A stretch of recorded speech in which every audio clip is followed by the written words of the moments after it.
만약에 내가 운영하는 호텔에서 성매매 알선 문제가 생겼어요. 미성년자가 출입을 해도 이제 무죄다. 사실 형사처벌이 그렇게 중요한 건 아닙니다. 구속되지는 않거든요. 벌금이 한 100만 원 정도 나오는 경우인데 과징금이 쌓이다 보면 언젠가는 영업정지가 나오거든요. 그런데 요즘에는 건물주도 처벌을 받는 걸로 알고 있습니다. 안녕하세요. 네. 이번에는 저희 고문 변호사님과 함께 미성년자 이슈에 대해서 다뤄볼까 합니다. 저희 이제 키오스크를 통해서 이제 입시를 진행을 했을 때 미성년자가 출입을 해도 이제 무죄다라는 판례가 한번 나온 적이 있는 걸로 알고 있거든요. 네, 그것에 관련돼서 이제 좀 키오스크가 있다면 무죄를 받을 수 있는 건지 먼저 답변을 해주시면 좋을 것 같습니다. 키오스크가 있는 경우에는 아무래도 이제 키오스크를 비우는 경우가 좀 있겠죠? 네. 자리를 비우는 경우가 있을 건데 업주가 미성년자가 들어왔던 걸 인식을 못하면 무죄가 나는 경우가 많습니다. 이제 제가 이거 판례를 다뤄보니까 인식을 못하는 경우에는 무죄가 나오는데 인식을 못하는 경우에도 완벽한 조치를 취하지 않은 경우에는 행정처분을 받습니다. 아, 그렇군요. 예. 그리고 사실 이게 이 숙박업소나 술집 같은 청소년보호법 사건에서는 사실 형사처벌이 그렇게 중요한 건 아닙니다. 구속되지는 않거든요. 벌금이 한 100만 원 정도 나오는 경우인데 업주들이 그 벌금 100만 원 정도 두려워하지는 않습니다. 그렇죠. 그런 걸 중요하게 여기는 경우가 아니라 영업정지. 그렇죠. 네. 영업정지를 두려워들 많이 하시는데 술집 같은 경우에는 영업정지 나오는 경우가 있는데 제가 살펴보니까 숙박업소는 그게 아니라 과징금이 나오더라고요. 과징금이 나오는군요. 그런데 사실 업주분들 입장에서는 과징금도 좀 부담스러울 수가 있습니다. 왜냐하면 과징금이 쌓이다 보면 언젠가는 영업정지가 나오거든요. 그래서 그 리스크는 막는 게 좋은데 이게 행정처분하고 형사처벌하고 이제 달리 다뤄지는 이유가 행정처분은 거의 무과실이고요. 좀 장비를 잘 갖춰서 정말 업주로서는 최선의 노력을 했다. 최선의 노력보다 더합니다. 그러니까 예견을 도저히 할 수가 없는 상황에서 거의 뭐 무슨 미션 임파서블에 탐 크루즈처럼 들어와서 뭐 이랬다. 이런 경우에는 뭐 행정소송도 안 나오겠죠? 저는 근데 그렇기 때문에 우리 밴디트 상품이 굉장히 중요하다 생각하고요. 업주분들이 설치하는 게 좋으실 것 같아요. 왜냐면은 제가 말씀을 듣기로는 그 결제를 하신 분뿐만 아니라 그 뒤에 있는 고객분들까지 나이가 의심되는 분들을 체크할 수 있게 돼 있더라고요. 네, 맞습니다. 그 정도의 장비면 제가 보기에는 일단은 뚫릴 일이 없고 뚫릴 일이 없죠. 뚫리더라도 제가 보기에는 행정처분까지도 막을 수 있지 않을까. 그런 생각이 많이 들어요. 장비를 잘 갖춰야 됩니다. 그러면은 이제 저희 만약에 키오스크로 입시를 했는데 이런 이제 미성년자 출입에 대한 사건이 발생을 했어요. 그런 경우에는 업주님들이 어떤 이제 스텝에 맞춰서 대응을 하면 좋을까요? 일단은 제가 저희 밴디트 부대표님한테서 케이스 2건을 제가 들었는데요. 2건 듣고 제가 무료 상담해드렸습니다. 저희 소중한 자문사의 고객분들이신데 무료 상담을 했는데 일단은 제가 그 두 케이스를 보면은 행정처분은 좀 피하기 힘든데 형사처분은 피할 수 있을 것 같거든요. 형사처분은 피할 수 있고 행정처분에서는 절대 영업정지가 나올 수는 없는 건가요? 영업정지가 처음에는 안 나옵니다. 처음에 안 나올 거예요. 반복되면 나오나요? 반복되면 나오겠죠. 기준이 있습니다. 그러면 어쨌든 그 영업정지를 당하지 않기 위해서는 이제 이런 행정처분까지도 잘 막을 수가 있어야 되겠네요. 그렇죠. 이게 대표님께서 하셔야 될 말씀이지만 어쨌든 그걸 위해서는 키오스크가 필요합니다.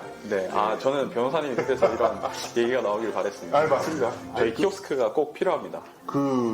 아까 말씀드렸던 결제하는 사람 뒤에 있는 사람들 이제 확인될 수 있는 부분은 그거는 제가 먼저 또 부대표님한테 요청드렸던 사항인데요. 이게 법률적인 리스크가 있으니까 밴디트에서 이런 기술 개발하면 참 괜찮을 것 같다라고 말씀드렸던 부분이고 법적 리스크를 없애기 위한 부분이니까 아마도 좀 적용도 제대로 하지 않을까 그런 생각을 하고 있습니다. 그리고 이제 좀 다음으로 드려보고 싶은 질문이 만약에 내가 운영하는 호텔에서 성매매 알선 문제가 생겼어요. 이런 사건이 발생을 했을 때 어떻게 대응을 해야 될지 이제 변호사님의 입장에서 한번 답변을 부탁드려도 될까요? 예전 같은 경우에는 건물주는 처벌 안 받았습니다. 건물주까지는 검찰이 수사하진 않았거든요. 그런데 요즘에는 건물주도 처벌을 받는 걸로 알고 있습니다. 하지만 이 부분은 어디까지나 이제 행정처분이 아니라 형사처벌이기 때문에 고의가 있어야 처벌을 받습니다. 고의가 있어야지 처벌을 받는다. 자기 건물에서 성매매 알선이 이루어지고 있는 사실을 알면서도 네. 계속 방치했다면은 뭐 방조로 처벌을 받겠죠. 그렇겠죠. 예. 손해배상 관련돼서 좀 여쭤보고 싶은 질문들이 있어요. 예. 첫 번째로 이제 손님이 예. 업장에서 다쳤을 때가 있을 텐데 예. 이럴 때 점주가 책임을 물게 되는지 궁금합니다. 제가 판례를 찾아봤는데요. 네네.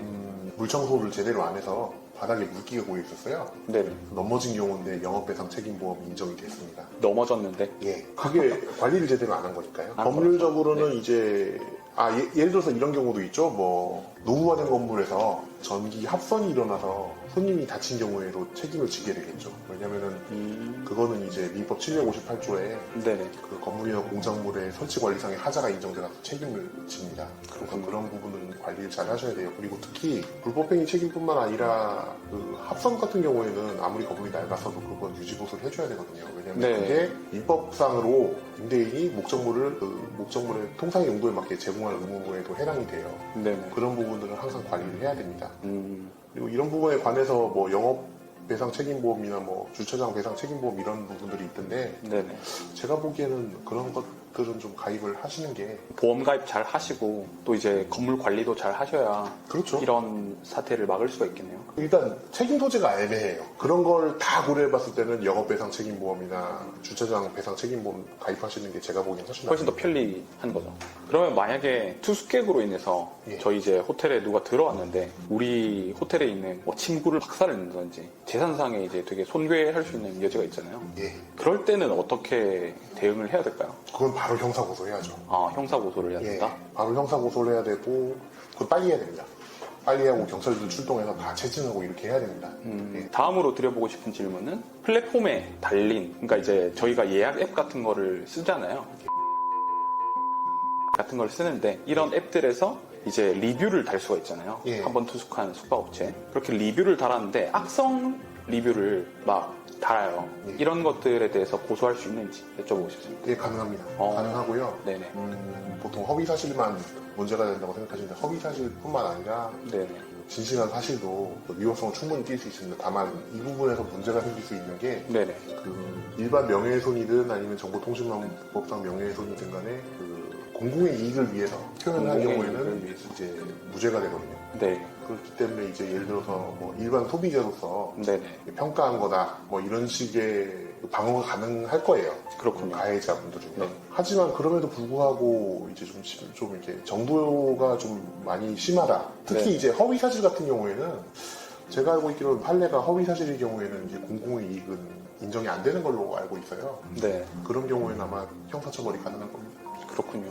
네, 또 다음으로 주차장에서 발생한 사고가 예. 있을 수 있잖아요. 예, 예. 이런 경우에는 누구에게 책임이 있는 건지, 뭐 손해배상 보험, 뭐 배상 책임 보험 이런 것을 이용해서 처리를 해야 되는지 좀 궁금합니다. 여러 가지 경우가 있겠죠. 예를 들면은 근데 이게 문제가 네네. 주차장에서 나는 사고가 이제 손해배상 청구하시는 분의 그 차에 대해서 나는 사고가 다른 차로 인한 경우는 당연히 뭐 업주가 책임질 필요는 없는데 그 주차장을 관리를 잘 못해서 보통의 경우에 있을 수가 없는 구멍이라든지 뭐 뾰족하게 나온 부분이라든지 이런 부분 때문에 사고가 났으면 그건 업주가 책임져야 될 수도 있어요. 예. 그러니까 이제 주차장 안에서 순수하게 차대차 사고가 난 경우에는 그들끼리 알아서 해야 되는 그렇죠. 이슈인 거고, 예. 이제 기물이 막 튀어나와 있고, 뭐 잘못되어 있고, 잘못 배치되어 있고, 그래서 난 사고의 경우에는 이제 좀 주차장 책임배상보험 이런 거를 가입을 해서. 그러니까 민법 758조인데 주차장 자체의 그 설치 보존상의 하자로 인한 경우에는 네. 그 주차장의 관리자나 소유자가 책임져야 될 수도 있어요. 그리고 차량 같은 경우에는 제가 최근에 사건을 하나 하고 있어요. 외제 네네. 차량에 대해서는 외산 차량에 대해서 사건을 하고 있는데 네네. 일단은 대차료가 문제거든요. 네네. 그 대차료가 관련해서 이제 기준이 피해자가 타고 있는 차하고 동급의 차량의 대차료를 이렇게 기준으로 삼고 있어요, 법원이. 근데 다만 이제 대차료는 그런데 네. 대차 기간에 대해서는 굉장히 보수적이에요. 그래서 타고 다닐 만한 차면은 그러니까 네. 좀 이제 거의 뭐 전파나 완파되는데 뭐 솔직히 대표님께서 말씀하시는 그 주차장에 관련된 사고는 전파나 완파 같은 경우는 없겠죠. 아마 살짝 없겠죠. 죽은 거나 뭐 그런 경우일 텐데 그런 경우는 딱 그 수리하는데 필요한 기간 3일 또는 8일 제가 하급시 판례를 봤을 때 3일 또는 8일 정도였거든요. 네. 이 기간 동안에 수리비만 청구 가능할 겁니다. 그러면은 보통은 모텔 같은 데 가면 발레 파킹을 해주잖아요. 아, 네, 대신 예, 발레 예. 파킹을 해주는 경우. 예. 이게 이제 주차장에서 발생하는 사고의 대부분일 텐데 이런 경우에는 어떻게 누가 책임을 져야 되는지, 뭐 직원이 책임져야 되는 건지 아니면 보험으로 해결을 해야 되는지. 직원은 책임을 지고요. 네. 직원은 행위자니까 당연히 책임을 지고 네네네. 그 직원의 사용자가 누군지를 봐야죠. 사용자가 뭐 예를 들어서 이제 숙박업주께서 아웃소싱을 해서 그 뭐 용역업체가 제공한 네. 사람이면은 그 용역업체가 사용자 책임을 지게 될 것이고요. 네네네. 숙박업소의 직원이면 숙박업소가 책임을 져야 될 겁니다. 그렇군요. 네, 다음으로 돈 못 받았을 때에 대한 질문들을 몇 가지 드려보려고 해요. 예. 저희 이제 업주님들께서 미수금, 연체 이런 게 생겼다. 그런 경우에는 어떻게 대응을 하면 좋을까요? 보통 장기 투수 문제겠죠? 네네. 장기 투수 같은 경우에 종이에다가 서명받는 거는 뭐 그것도 좋지만 네. 관리가 안 될 거고요. 네네. 우리 밴디트 키오스크를 설치를 하면은 이런 미수금 관리 되겠죠? 미수금 청구에 대해서 장부를 이제 관리하는 기능이 되지 않을까 하는 게 제 생각이에요. 네, 네. 이렇게 주신 좋은 아이디어로 저희 이제 시스템 장점이 그거잖아요. 계속 업그레이드가 된다. 아, 그렇죠. 이게 다른 업체하고는 좀 다른 차별되는 부분이 아닌가 싶습니다. 더 이제 세심하게 업주님들을 케어해드리도록 하겠습니다. 다음으로 드릴 질문이 달방 받기 전에 미리 체크해야 되는 사항이 있다면 어떤 것들이 있을까요? 일단은 왜 그렇게 청구하는지를 봐야 되고요. 네네. 그리고 체크를 한다기보다 계약서를 쓰는 게 좋죠. 그리고 왜 달방을 얻으려는지를 먼저 알아야죠. 그게 뭐 예를 들어서 그곳에서 경제활동을 하는지를 뭐 알면 좋은데 거기까지 잘 얘기를 안 해줄 거고요, 보통은. 근데 뭐 이렇게 챙기고 확인한다기보다는 저는 일단은 외상을 잘 하지 말라고 말씀드리고 싶어요. 아, 외상 이직으로 받고 하시는 게 좋죠. 그러니까 뭐 30일 투숙 이렇게 잡아놓고 그냥 돈을 받고 그렇죠. 이제 이렇게 계속 투숙을 하시는 걸로. 일단 외상이라는 건 리스크가 너무 큽니다. 그렇죠. 예. 그러면은 이렇게 예. 장기 투숙을 하는 경우가 있었어요. 그러니까 처음에는 돈을 내고 오셨는데 예. 계속 들어앉아 있는 거예요. 예. 방에 예. 나가시지도 않고. 나가달라고 요청을 하고 이제 돈을 안 받겠다고 해도 계속 이제 그 방을 점거를 하고 계신 경우가 있는데 이런 경우에는 우리 어떻게 대응을 해야 될까요? 참 답답한 경우인데 보통 이제 이런 부분은 명도 소송을 해결해야 되긴 합니다. 그런데 이제 시간이 너무 걸려요. 너무 걸리고 또 어떤 판사님들은 돈 없는 양반이라서 재판 좀 끌면서 보호해주려는 언더도구먼적 성향을 보이는 분들도 있어요. 그런데 그렇다고 해서 해결 방법이 없냐? 있습니다. 이 경우에는 명도단행 가처분을 하면 됩니다. 명도 단행 가처분이요? 예, 명도단행 가처분은 명도 소송보다는 시간이 빠르고요. 네네네. 한 달 정도 걸리더라고요. 뭐 예를 들면 이런 경우가 있습니다. 하급심 판례가 있는데 그 어떤 판례냐면 건물을 팔았습니다. 건물주가 건물을 팔았는데 네. 계약을 그렇게 한 거예요. 건물을 비워주고 명도하기로 계약을 했는데 왜냐하면 이제 임차인이 계약이 네. 종료될 시점이었거든요. 네네. 이제 미납 차임이 보증금을 넘어섰다든지 아니면은 이 사람이 계약 갱신의 의사를 표시하지 않았다든지 이래서 임대인으로서는 이 사람이 나갈 거라고 생각을 하고 매매한 상황이죠. 그런데 여기서 안 나갔어요. 네. 그러니까 매도인이 매수인을 상대로 명도단행 가처분을 청구를 했죠. 그러면서 법원에다가 이 사람이 안 나가면 네. 내가 위약을 하게 되는데 네. 그래서 엄청난 손해배상을 져야 된다 이렇게 주장을 해서 네네네. 인용이 됐습니다. 그렇군요. 예. 이제 마지막으로 예. 여쭤보고 싶은 질문들로 넘어가도록 하겠습니다. 예. 호텔 인수, 그 다음에 이제 임대할 때 저희가 매입한 건물이 만약에 불법 건축물이었다 하는 경우가 있으면 매도인의 책임은 어떤 것들이 있는지 먼저 여쭤보고 싶어요. 제가 네. 이런 사건을 해봤습니다. 제 케이스는 어떤 케이스였냐면 숙박업소는 아니고요. 원룸 건물인데 이제 1층은 편의점이 있고 네네. 그리고 그 건물이 이제 피로티 건물입니다. 피로티는 1층의 네네. 일부 또는 전부를 주차장으로 활용하는 건물을 이야기하는 거잖아요. 그러면 이제 주차장으로 해야 되는데 네. 거기를 벽으로 메우고 점포를 하나 더 만든 겁니다. 거기서 이제 영업을 했는데 그러니까 신고 자체는 1층이 이제 주차장이다 이렇게 신고를 해놓고 실제로는 불법 증축을 해서 거기에다가 방을 이렇게 만들어놨다. 그렇죠. 네, 영업을 했다. 필로티 건물로 이제 확인받고 준공을 한 다음에 불법 증축을 네네네. 하겠죠. 그렇군요. 예. 네. 그렇게 해놓고 임대를 했어요. 임대를 해서 점포가 들어섰는데 네네. 점포가 들어선 다음에 그 건물을 매수인한테 판매를 한 겁니다. 뭐 물론 속이고 했죠. 네, 속이고 얘기를 안 하고 했겠죠. 예. 누가 신고를 한 겁니다. 이 건물은 불법 건축물이다. 이렇게 신고를 하면은 구청에서 확인을 하고 철거하라고 철거 명령과 함께 이행강제금 명령을 하거든요. 그 이행강제금이 그때 한 2천만 원인가 됐어요. 2천만 원. 매수인 입장에서는 정말 아닌 밤중에 홍두깨죠. 그래서 그때 제가 사기 고소와 함께 민사소송을 진행했고요. 당연히 다 이겼습니다. 뭐 이런 케이스가 있으면 굉장히 이제 소송을 했을 때 예. 승산이 엄청 높은 거네요. 승산은 높습니다. 근데 문제가 뭐냐면 이기는 결론 자체가 중요한 게 아니라 받아낼 수 있는 손해배상이 중요한데 네. 제가 그때 손해배상은 좀 충분하진 않았던 걸로 기억을 해요. 그러면 애초부터 계약 잘 점검해야 되고. 그런데 이제 이런 부분을 그 계약할 때 확인을 해야 되는데요. 네네. 계약할 때 확인해야 되는데 그 불법 증축이 확인된 경우에도 되게 애매해요. 왜냐면은 아무래도 이제 매수인은 네네. 불법 축적이 확인되면 매매된 걸 깎으려고 하겠죠. 그렇겠죠. 그렇게 깎은 다음에 그대로 예를 들어서 그걸 깎은 다음에 그대로 이제 임차를 사용했어요. 근데 이제 매도인 입장에서는 그만큼 돈을 못 받았으니까 네네. 굉장히 약오를 거 아니에요. 약오르겠죠. 돈을 그만큼 깎였는데 저 사람 보니까 그대로 사용하고 있네? 아니 나한테 철거할 것처럼 얘기하더니? 이러면서 또 뒤에서 찌르는 거죠. 구청에다가. 그래서 그런 거를 웬만하면 계약 안 하시는 게 좋아요. 알겠습니다. 또 다음으로 드려보고 싶은 질문이 이제 허위 매출로 사기당한 경우, 그러니까 이제 저희가 뭐 모텔을 인수를 했는데 예. 이제 그 모텔이 원래 매출이 한 달에 2억씩 나온다라고 해가지고 인수를 했어요. 근데 까보니까 2천만 원밖에 안 나오는 거예요.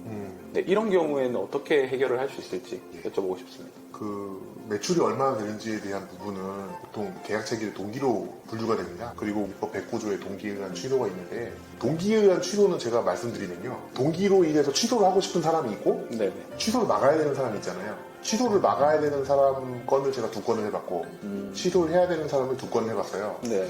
취소를 막아야 되는 입장에서는 2번 다 이겼고요. 취소해야 되는 입장에서는 둘 다 졌어요. 동기의 착오로는 취소가 어렵습니다. 그렇군요. 그러면은 뭐 서류상에 이게 매출이 한 2억 정도 된다라고 적어놨어요. 예. 근데 이제 실제로 인수를 해보니까 2천만 원밖에 안 나와요. 그건 해결이 됩니다. 이런 경우에는 해결이 되나요? 동기라는 거는 내심의 생각을 얘기를 하는 거예요. 내심의 생각. 예. 네. 근데 그거를 계약서에 적으면은 조건이 됩니다. 조건이 되겠죠. 그리고 예를 들어서 이게 매출이 이 정도 안 나오면은 계약은 이제 해지한다 이렇게 했으면 그거야 뭐 명백한 조건이고요. 명백한 조건이. 명백한 조건인데 그렇게 명백하게 적지 않더라도 매도인이 이런 얘기를 했다. 이런 얘기 당신이 했다라는 거 분명히 적어두면은 네네네. 그거는 표시된 동기로서 효력을 발휘합니다. 계약 취소할 수 있어요. 그렇군요. 그리고 그러면 이때까지 뭐 예. 혹은 최근 3개월간 매출이 2억씩 나왔어요라고 이제 하신 경우에는 그냥 그거를 서류상에 적어두기만 해도 그렇죠. 네, 효과가 있다. 그리고 그렇게 적어놓으면은 나중에 사기 증거가 될 수가 있죠. 그렇죠. 그걸 가지고 매출이 이 사람이 얘기했던 것만큼 안 나왔고, 그러니까 근데 이제 단순하게 조금 차이 나는 거는 사기고서는 힘들 거고요. 네. 아까 대표님 말씀하셨던 것처럼 뭐 월 2억이 매출이 나온다고 했는데 뚜껑 까보니까 이게 2천밖에 안 나온다. 네. 그건 좀 사기스럽잖아요. 네. 그런 거를 고소를 하면은 아마도 이 사람이 이런 걸 고소를 하면은 계약서에다가 이렇게 썼다는 걸 보여주면서 고소를 할 수가 있고. 근데 보통은 그렇게 안 할 거고 보통은 5,500만 원이라고 적어놓고 4,500만 원 실제로는 들어오는 경우 이런 경우들이 많을 것 같기는 한데 그렇죠. 그거 애매하죠. 이거는 애매한 거죠. 그거 애매하죠. 힘들죠, 그거. 네. 근데 그리고 이제 한 말씀 더 드리면 계약서에 쓰기 좀 애매하다 싶으면은 다른 방법이 있죠. 녹취. 그러면은 계약이 진행되는 과정에서 서로가 이제 한 말들을 잘 기록을 또 녹취를 따서 해놓는 거. 그렇죠. 요거 되게 중요한 포인트인 것 같습니다. 그래서 업주님들도 이제 새로 건물을 인수하실 때나 계약을 하실 때 계약하시기 전에 그런 녹취 같은 거를 잘 확보를 해놓으시면 좋을 것 같고요. 이제 경매를 통해서 저희가 호텔을 하나 인수를 했어요. 근데 이런 경우에는 이제 숙박 지위 승계권이라는 걸 받아야 된다라고 알고 있는데 이거를 못 받는 경우에는 이제 영업을 못 하나요? 중요한 얘기입니다. 예, 힘들어요. 이게 그래서 건물 명도 청구할 때요. 네네. 이제 표준화되는 것 같지는 않은데 하급식 판례 중에서는 네. 그런 영업허가상의 지위까지 같이 청구하는 경우도 있어요. 그거 해야 됩니다. 예. 그렇군요. 무조건 숙박 지위 승계를 진행을 해야 된다. 예. 그러면 전세입자가 영업 허가증을 말소시키면 운영을 못 하는지, 영업 허가증도 지위 승계를 받아야 되는지. 머리가 아픕니다, 그거 정말. 이게 그렇기 때문에 네. 매매를 할 때 그런 부분까지 다 마무리 져야 돼요. 네네. 매매를 할 때 잔금 교부든 매매된 교부든 간에 이런 네네. 부분과 확실하게 동시 이행되도록 관리를 해야 되고요. 계약 체결할 때부터. 네네. 안 그러면 소송을 해야 됩니다. 소송을. 그냥 소송을 했을 때는 가능성이 있다고 보시나요? 가능하긴 합니다. 예. 근데 그런 소송을 웬만하면 피해야 됩니다. 왜냐면 또 이제 괜히 투입되는 시간도 많을 수 있고. 그럼요. 예. 네, 확률도 떨어질 수 있고. 건물 명도 받아놨는데 영업허가는 없어요. 그러면 건물 계속 놀리고 소송 끝날 때까지 건물 계속 놀리면 그 손해가 얼마나 막심합니까? 그렇죠. 그건 진짜 사전에 피해야 될 가장 중요한 법률 리스크 중에 하나라고 생각이 됩니다. 알겠습니다.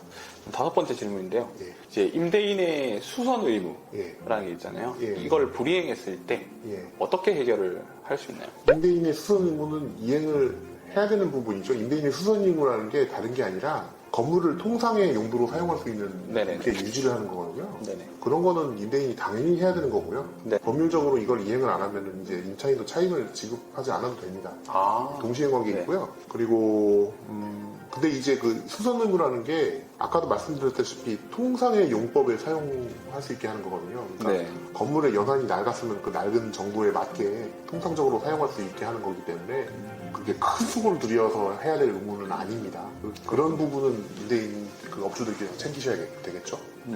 알겠습니다. 예를 들면은 뭐랄까 그러니까 건물이 너무 노후화돼서 합선이나 이런 것들이 일어나지 않게 관리하는 거. 그런 정보를 얘기할 수 있죠. 그리고 뭐 침수가 돼서 뭐 예를 들면 주차장을 못 쓰는 상황이 됐다 이런 경우에도 그거는 수선업무에 해당됩니다. 네, 해당되겠죠. 바로 고쳐주셔야 돼요. 안 그러면 손해배상 책임집니다. 그렇군요. 그러면은 다음으로 이제 저희 건물 대출이자를 월세 대신에 세입자가 입금을 해도 되는지. 저는 뭐 합의하면 가능할 것 같은데요. 그건 좀 더 확인을 해봐야 될 것 같습니다만은 그게 문제가 되나 싶은 생각은 좀 들게 들어요. 그리고 제가 생각되는 법적인 리스크나 제약은 딱히 떠오르지 않습니다. 알겠습니다. 그리고 7번째 질문인데요. 그 전세권 설정, 근저당권 설정 이런 거를 저희가 하잖아요. 네, 그런 것을 어떻게 해야 되는지 방법을 좀 알고 싶습니다. 그거는 일일이 찾아보고 나홀로 신청은 저는 하지 말라고 하고 싶고요. 네. 왜냐면 그건 보통 법무상 하는 업무인데 저도 몇 번 해봤습니다. 머리가 너무 아파요. 그냥 돈 주고 개인이 공부해서 하기에는 너무 헤비한 업무. 근데 다만 여기 관련해서 제가 저희 업주님들한테 이제 좀 도움 드릴 수 있는 부분이 하나 있는데 보통 이제 건물에다가 근저당권 설정을 영업하는 경우에는 아마도 돈을 빌리겠죠? 그리고 사업하시는 분들이 보통 사채 같은 거 많이 쓰시거든요. 제가 좀 광고를 하자면 제가 그 이자 제한법을 넘는 부당한 불법한 이자에 대해서 추심하는 거는 제가 좀 잘합니다. 그러니까 저한테 갖고 오시면 제가 해결을 해드릴 수 있습니다. 다만 이자나 이런 부분들이 다 통장으로 납입된 경우에만 증거가 남기 때문에 사채업자들이 이런 것도 좀 간파를 잘해요. 그래서 현금으로 받는 경우도 굉장히 많은데 절대 그렇게 주시면 안 됩니다. 현금으로는 절대 하지 마시고? 이자는 무조건 통장으로 넣어라? 현금으로 넣었을 때는 영수증을 받고요. 뭐 그런 정도는 제가 조언을 드릴 수 있겠죠. 완전 개꿀팁 감사합니다. 마지막 질문인데요. 법무법인에 의해서 법무법인에 이제 경매 컨설팅, 경매 대리를 맡기면은 어떤 좋은 점들이 있을까요? 일단은 법적인 쟁점에 대해서 좀 정확한 답변을 들을 수 있겠죠. 그런데 다만 이제 경매의 동향이라든지 무슨 경제적인 이득이나 이런 부분들은 아무래도 그런 일들을 많이 하시는 분들이 더 잘하세요. 저희 변호사들보다. 그런데 다만 그런 분들 중에서는 약간 사자들 분들이 있겠죠. 그렇죠. 리스크가 있겠죠. 아무래도. 그래서 저는 이제 그런 부분들을 안전하게 하고 싶으시면은 부동산 시장에 관한 전문적인 지식이 있는 분만 선택할 것이 아니라 변호사의 조언을 얻으면서 하면 더 좋을 것 같긴 합니다.